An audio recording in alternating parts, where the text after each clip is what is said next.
Welcome you and all to another episode of the Global Latin Factor podcast, where we talk about Latino everything. I'm your host, Crispin Valentin. Thank you so much for being here.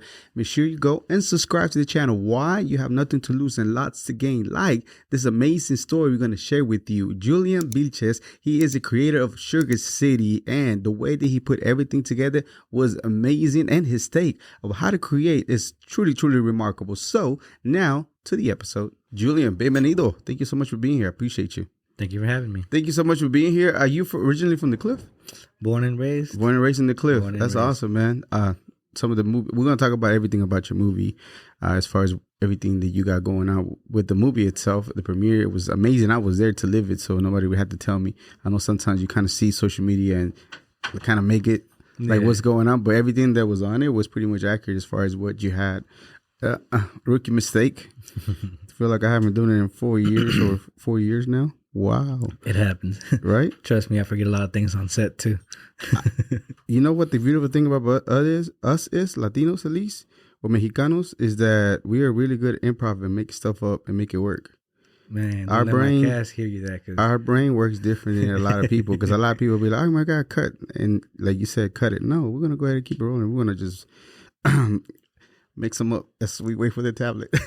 All right, man. Once again, I'm going to do the introduction post, but before we get to that, we're going to do a segment that I like to call Preguntas al Chile. It is what it's called, Preguntas al Chile. If you have not subscribed to the channel, I don't know what you're waiting for. Get to it. You get nothing to lose, but absolutely lots to gain, such as these amazing stories that we have here with this famous director one of these days. I'm pretty sure he's pretty famous, by the way. A lot of people giving him a lot of recognition, right? All right. ¿Estás listo? Yeah. ¿Tacos o tortas? Tacos. Corn tortilla or flour tortillas? Corn. ¿Gorditas o pupusas? Pupusas. Pupusas? Ooh. ¿Jarritos de qué sabor? What flavor? The strawberry. The strawberry? ¿Horchata, jamaica or tamarindo agua? Horchata. ¿Salsa verde, salsa roja? Verde. That dark green one. The dark green one. You like fire? Super fire? Not so much. I like a medium. I like to taste. Yeah. I like the way everything tastes mixed in together. I don't want something to be over. Yeah. I don't appreciate the burning part. I never got the people that order wings like the atomic. Masochist. I don't get them. I like to taste of it too. I like spice fire, but not like extra fire. Yeah. My mouth's water. Anytime you think of like spicy, like for me at least, my mouth's water. You know, it's like I told people that like pepper is addictive. It really is, but they don't believe me, because anytime you think about it, like the memory of it, it's like all of a sudden like your mouth gets watery. So there's something tied to that. I don't know the whole science about it, but it is what it is. Pozole or menudo? Pozole. Enchiladas or chile rellenos? Neither one, really. Really? None of them draw your attention. No. Flan or tres leches cake? Flan. Cumbia, salsa, merengue, bachata, dancing. Do you dance at all? Oh, yeah. Why? I used to be a cadet. Really? Yeah. That's super dope. Dark days. Oh, yeah. I think people that are getting to entertainment, at least in the DFW area, at one point or another, they were cadets. I swear. Either they were up-and-coming artists or filmmakers, anything, you name it, probably they were cadets at one time. Or breakdancing. When you, conspiracy, this is, I think a filmmaker's mind thinks different, because I think a lot of them think a possibility, everything could be possible, just like sometimes I think. So a conspiracy that when you heard one time, it's like, oh, that can be true. That has to be true. What would that be? I guess the world order. The world order? Yeah. Do you feel some videos you've seen something that kind of tells like there's somebody else that is in charge? I wouldn't say videos is, I mean, in my opinion, it's just common sense. If you look back at human history, the reason we are where we are is because a lot of people had to die. Yeah, pretty true. And then, you know what? It's not a conspiracy. I feel like because there's so many of us nowadays, like 8 billion of us, like we don't really care when, like, you know, people are like, oh my God, I can't believe you do this. I can't believe people are just killing each other, whatever. It's like, it's 8 billion of us. If we kill 7 of us, it's like... Contrary to popular belief, crime overall on a global scale is down. Don't let the media fool you. Yeah, right? It is. We got security. People want to say the police, but if there was no police, like crime would be through the roof. But overall, on a global scale, crime is down. There you go. So you heard it here first. If you haven't heard, when you say back in time in our beginnings, how far do you go back as far as our human existence? Nomads. All the way since then, there's already been all the way back, as far back as we can go. Like, that makes sense. Nomads. We had to start somewhere. Yeah. We're curious by nature. We like to explore. Even now, one of the biggest industry is travel in the world. It's like, so if you go back all the way to our nomadic ancestors, like it makes sense. We've always been very tribal. Yeah, absolutely. When you hear the word Latino, Latina, I don't know if you're familiar with the term Latinx, what's the first thing that comes to mind to you? Just titles. Titles? Just titles. For you, do you mind if anybody calls you Latino? Do you prefer, you got the Mexican flag, the bandana, Mexicano, or what do you prefer? My heritage is Mexican, but I'm American. You're American. I'm not Mexican-American because I wasn't born or raised in Mexico. Gotcha. I'm familiar with the culture because of my parents, and that's my heritage, and I educated myself in it. But I'm American first. I'm Mexican by heritage, but other than that, it's like I don't really look for titles. I am who I am. Do you speak Spanish? Yeah. Awesome. I heard a video the other day, not that long ago, about like Italian Americans. Oh no, actually, I was talking to a gentleman about Italian Americans, and how they want to get that title, but they don't know nothing about the culture in general. They want to grasp that title of like Italian American, but you don't know anything. You've never been to Italy. Yeah. You don't know anything about nothing, the language itself. So, I think it's pretty cool that you like to. Why did you want to dive into knowing about your heritage, knowing that your parents? I don't know if you know any cool stories. Like a good filmmaker loves to tell stories. Is there a kind of cool story from your parents or grandparents how they made it to the U.S.? For the most part, they had a pretty standard story. They just wanted a better life, and I took advantage of that. I took that to heart because it's like, okay, if they came here to give us a better life, then I might as well risk it and put it all on the table to obtain the wealth. Like, America's great. Yeah, absolutely. Despite as people which want to talk about it, America is great. The opportunity, the amount of opportunity, and the possibility to achieve wealth you can't really find that in a vast majority of other countries. Great. Some are, but let's everybody wants to come here for a reason. Yeah, that's true. So back to the other question that I had. So what made you want to dive into knowing about your heritage? Why was it important for you to be educated in that part? You already have the thing of your parents came here, make sacrifices for a better opportunity. So now you want to learn about the culture, but also excel in being self-growth.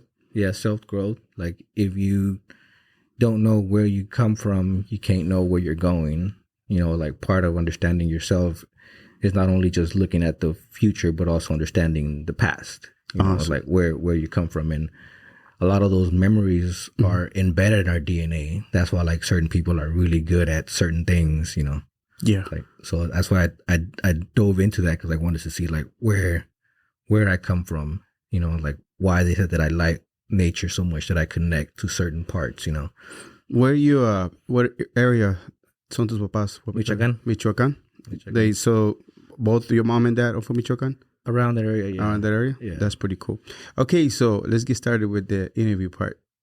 I heard, Birdie told me, internet, very young age, you started getting into, you were really intrigued by filmmaking, by cinema.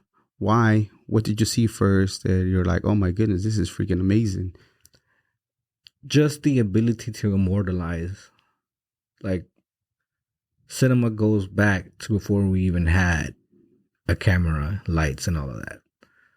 We have cave drawings. We have people took their time to chisel things into stone. So it's like storytelling. It's part of our ancestral knowledge, and we got to find an outlet for it. And you can make money 1,000 ways in this world. And I just wanted to make money doing something that it just felt right.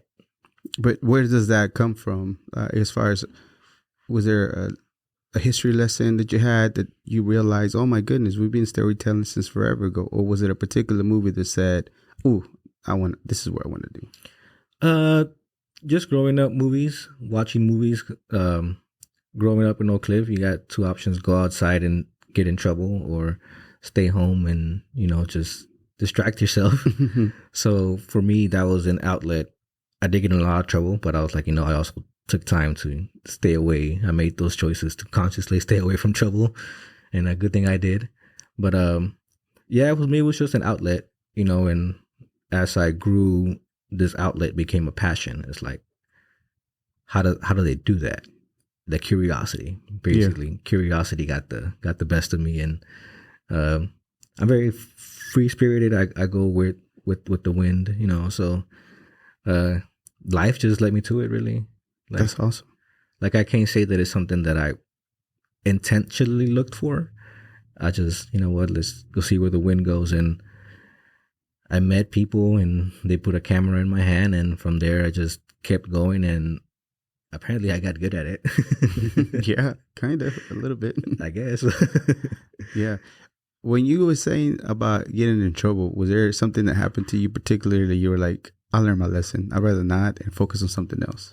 Yeah, getting shot at several times. Yeah. Consistently, kind of like, hey, you know what? This might not be a good idea. Yeah.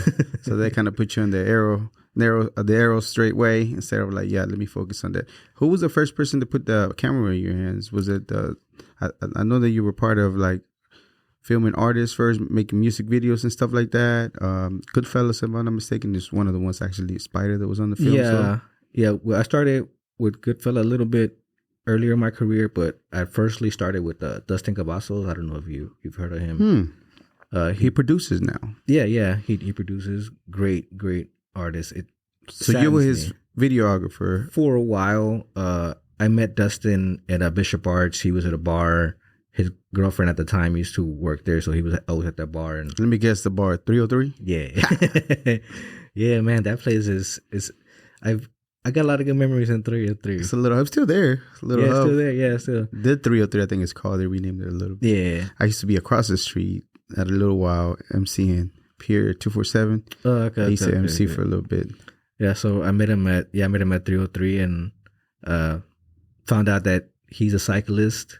So I was like, hey, let's ride, So we rode together, and then we talked more about like what I wanted to do. At that time, I was doing construction, kind of like on the road, remodeling hotels, flooring, nice, the Mexican stuff.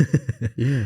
And I told him that I like video, and I was thinking about getting into it, but at priorities, got to make money to survive.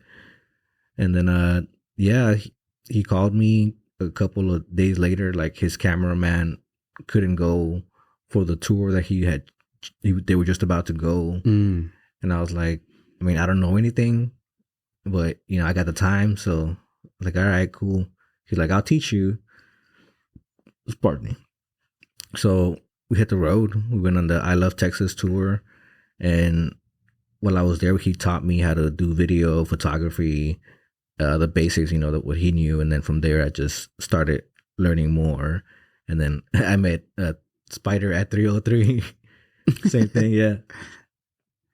And then Spider was looking for a cameraman for his crew, because I really didn't like that whole like freelancer thing, because like you gotta go out there and you gotta shoot a bunch of footage. And, yeah. Like, it sucks. It sucks. I wanted to be more focused on like building, like actually build something other than just randomly taking photos and videos. That's where in my opinion, a lot of photographers and videographers they mess up in that aspect. Yeah. Was there anything at the time? First of all, great for you that you were able to jump on the opportunity. I've been pondering about doing it. Somebody's literally giving me the opportunity. But when you actually had the camera in your hands and you were learning, was there anything that was sparking up inside of you to be like, man, this is freaking dope? Yeah, man. Like, shooting it and then seeing the process of how it's edited, and the changing the colors and editing all of that. It's it's interesting. It's fun. Yeah. And that's That's pretty much it, you know. That's pretty cool. What was the very first camera that you ever were able to learn about it? Because I think sometimes videographers, up and coming guys, they want the best freaking camera that money can buy.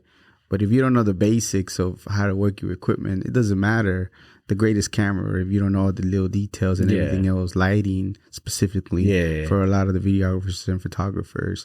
What was the first camera, and were you like super laser on learning everything there is about the particular camera? Canon Rebel T6i. It was my first camera. Yeah. It was a good camera. It was a good camera. I started off wanting to be a DOP, but then I got more into the technicalities of it. My brain cannot process it. Too much. Too much technical information. I'm more of a caveman.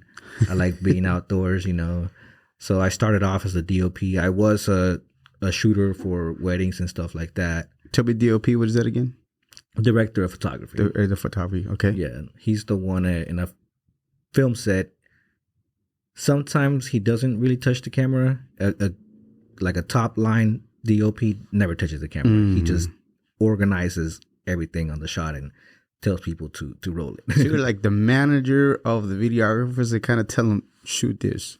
Take pictures. Basically, yeah. Well, the assistant camera. Nice. But then you move into what? Because you're like outdoors more. What did you move into again? I started off wanting to be a DOP, but I learned that I'm not good at the technical aspects of it. So props to you for that. The ISO, shutter speed. Bree probably great at that. Yeah, that's it's easy, but my brain just won't register it for some reason. Gotcha. I found that my strengths are better at like organizing and telling people what to do. I am excellent at telling people what to do. Oh, nice. So it's a great skill to have. Where do you think that comes from? Your mom or your dad? Did you learn that? Neither one of them. They're good people, but they're simple people. Was there anybody that influenced the way that you kind of sort of take the role of leader? Nah, not really. I'm very reserved. I keep to myself. It's funny, I don't really watch a lot of like, now I do because I got more time. For the most part, we never really watch a lot of like television or movies. If I do watch something, it's going to be more movies or an anime. Yeah. So I can't really say that I have like influences. Like I said, you know, I'm very free-minded. Like I don't really focus on like cultural icons, fashion trends, and you know, and who's who, celebrities, and all of that. Like I don't focus on any of that. I live in my own head. Do you think that helps you whenever you're creating, especially movie making, that you don't get influenced by other things that are out, and then you can be just, you're not imitating anybody. You're just literally whatever you think you're figuring out in your mind, that's what you want to shoot, and that's what comes out on the big screen? Yeah, I said I learned the basics. That's how I was comfortable enough to go outside of those perimeters, you know. So I was comfortable with the basics, and then from there I was like, you know what? Okay, I can experiment. There's no formula for this really. There's a standard, but there's really no formula. Creativity, art is subjective, you know. Yeah, I was talking to before I was talking to you. Luckily, I was yesterday talking to a up-and-coming director too, and he was telling me about, you know, the scripts and stuff like that. Like, there's kind of like guidelines and things that you want to, but to be honest, is like wherever you want to make of it. Yeah, they suggest this, but if you want to keep it like this, then it's up to your discretion of your mind of what do you want to do. Yeah, there's really no guide. It's really just up in the air as long as the end result is something that people are gonna enjoy. But at the end of the day, you gotta understand that not everybody's gonna enjoy it. Yeah, like some people are just gonna hate on it without even seeing it. So there's no winning, you know. True to that. Okay, let's go back to Spider. So you go back. Spider's looking for a videographer. You know, you partner up. Does it hire you? How does it work with y'all two? Well, when I was with Dustin, I was using Dustin's camera, and then Dustin transitioned to producing around at that time. So he drastically stopped. Yeah, he drastically stopped. He was about.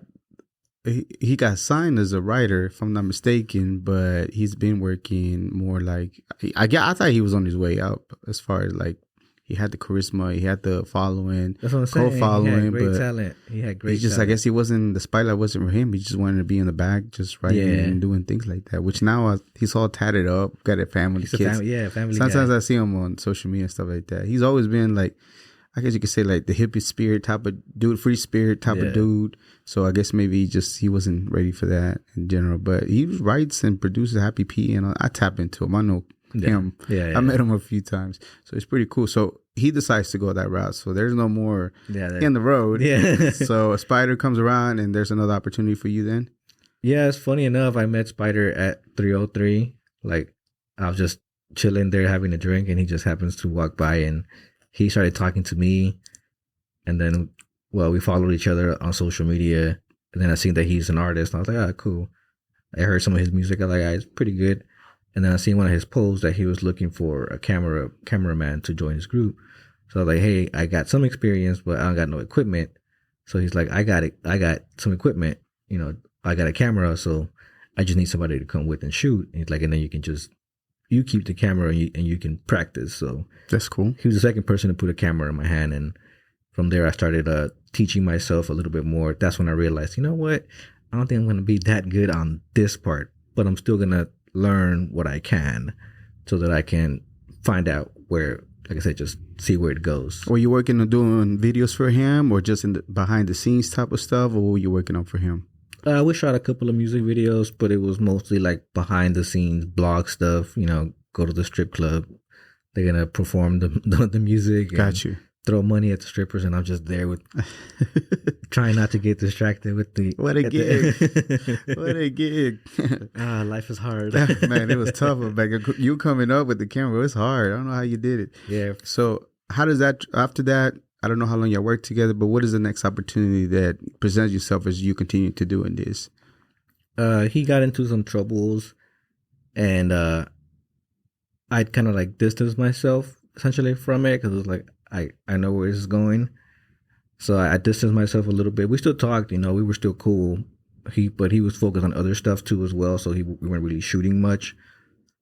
But after that I just started working with other people, and I was shooting this blog for some chick who's now, I just talked to her the other day. She's somewhere in China working for like Temu, those Temu commercials. Yeah, of course. Yeah, she's out there doing that as an actor. Oh, that's cool. Yeah, so I was like, that's pretty cool. She's doing like major corporate gigs out there in China. So she started as a blogger, and then you filmed her, somehow find an opportunity. Now she's in China. Yeah, and so I was working with her on one of her blogs, and then I met this Indian guy who was a spokesman for Panasonic. He was looking for an assistant camera for a movie, so I ended up going with him. And then one of the actors in the movie was also a co-owner of the company that the Indian guy that I was working with for. So, man, it was a huge mess. So the guy that brought me on, he ended up stealing some equipment. Oh wow! And it was like a whole FBI case involved and all of that. Here in the States, or did you get to go out to India? No, it was here in the States. And what was the company? East West Entertainment. East West Entertainment. So there was all kinds of stuff going on there. Yeah, because there was a lot of money. He stole a lot of equipment. Oof. Yeah, so I thought I was going to get the boot because, that happens. Because he's the one that brought me on. So I was like, hey, I got nothing to do with that. But now the guy that was the actor, he saw everything, like he saw how everything played out. Like when we were shooting the movie, he was supposed to be the DOP. Mm-hmm. But he was like always on his phone or distracted with other things. So you end up taking that role. I ended up being the DOP. Nice. No idea what I'm doing. First movie that I've ever worked on. And I'm just like pulling stuff out of my... Where does that come from for you as well? As far as you, even though you don't know what you're doing still, like you're willing to jump in there and do it. I adapt quickly. You adapt quickly. I adapt quickly, and I think quickly. Nice. I anticipate also. Would you say a futurist? Were you able to see scenarios spread out 3 to 4 at a time? Yeah, I can see people's behavior, see the environment, the energy in the environment. Mm-hmm. I can see technical stuff. I can see all of that. I can see all of that. And then I calculate what's going to happen. So that allows me to take charge when I need to take charge. So I ended up doing that because it's like, well, I'm getting paid, so I might as well use this opportunity to learn. Yeah. How long did that go for? About a month. About a month. Then after you do that, then the next opportunity will present itself. So that's after that project, we were working on another one. That's when all of that started happening. That he ended up stealing some equipment. He was planning on running away, but I don't know what ended up happening. Like, not my business. So I'm gonna stay out of it as long as I don't catch the shit when the shit hits the fan. You know, you don't know nothing. I don't know nothing. Okay. It ain't none of my business. So that company, the actor, being part owner of the company, he approached me. He's like, "Hey, this is what happened. Like, it ain't none of my problem. Like, whatever happened between y'all and him, it ain't nothing to do with me. My name's cleared." So he's like, no, like, we know. He's like, we want to offer you either a partnership or a job. Nice. So I was like, you know what, I'd rather take the partnership.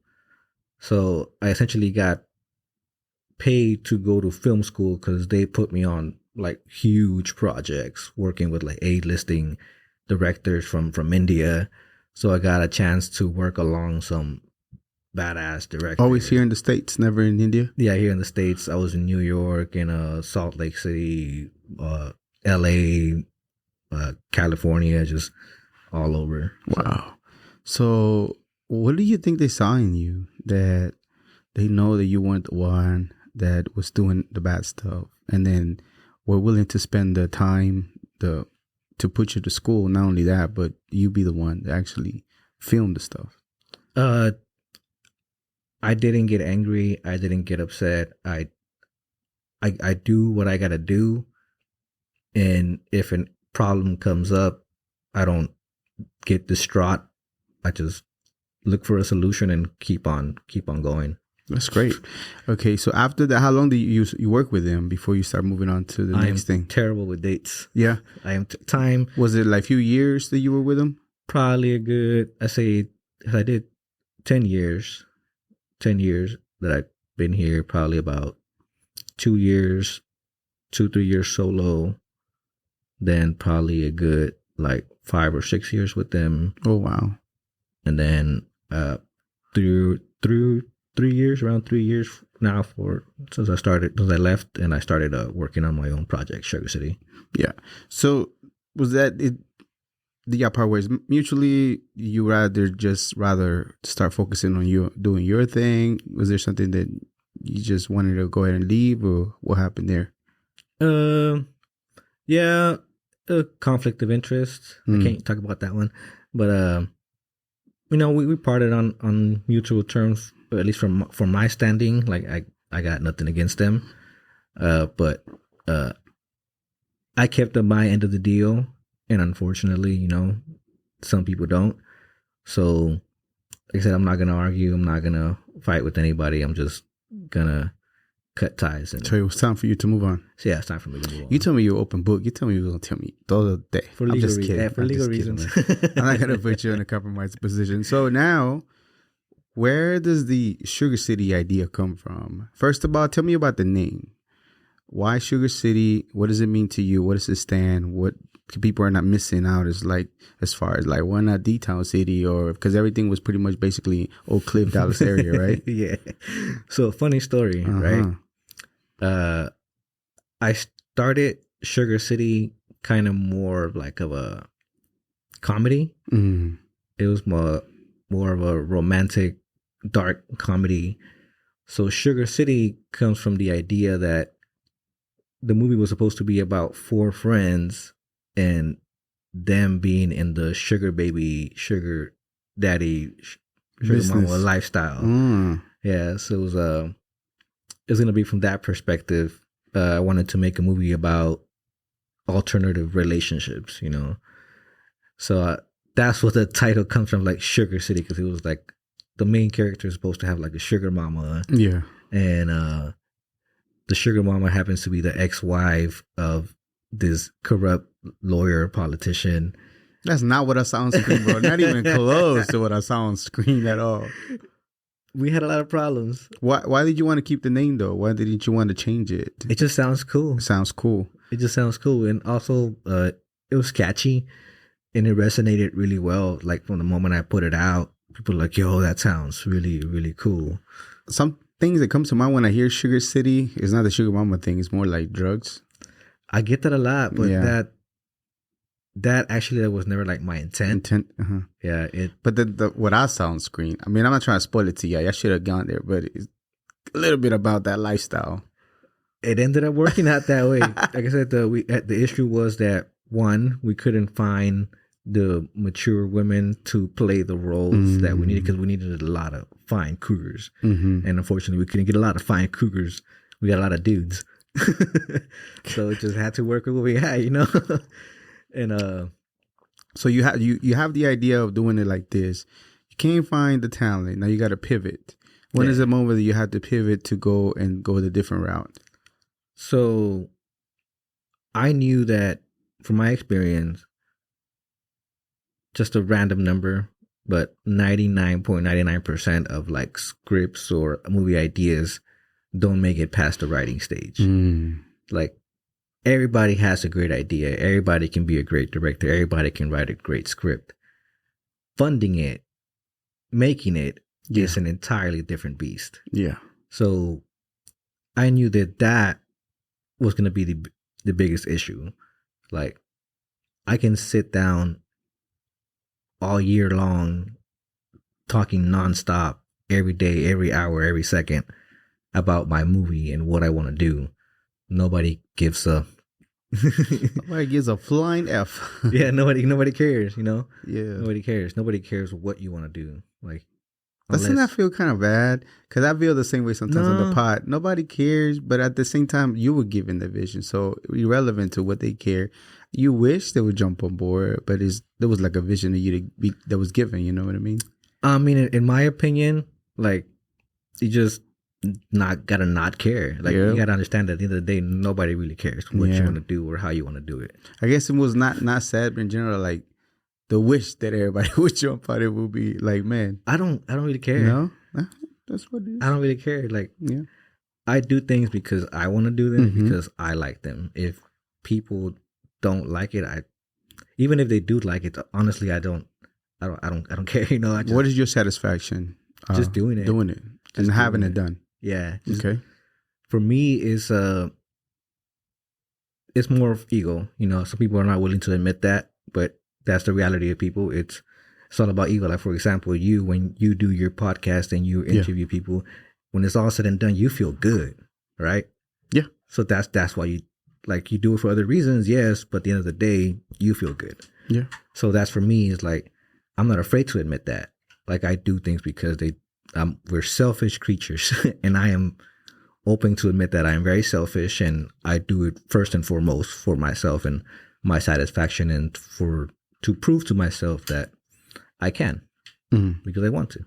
I think people don't realize that sometimes you do have to be selfish in order for you if you have a goal to be able to complete. You have to, because otherwise, if you're not, you're gonna be dealing with everybody's needs and everything else, and you're just gonna be left not doing anything. So at the end of the day, what are you gonna accomplish if you're not willing to be somewhat selfish? If you have a project that you want to do, something in your heart that you want to bring to life, then you know. That's the way. Otherwise, it would never happen. Yeah. Okay. So we continue moving forward. Now you pivot in, and now what is the? Did you write the whole script, or did you co-wrote it with anybody else? So there was really no script. Improvising a lot. Most of it. I had a general story, beginning to end. Mm-hmm. I had key points per scene, and as long as my actors stayed within the confines of those key points,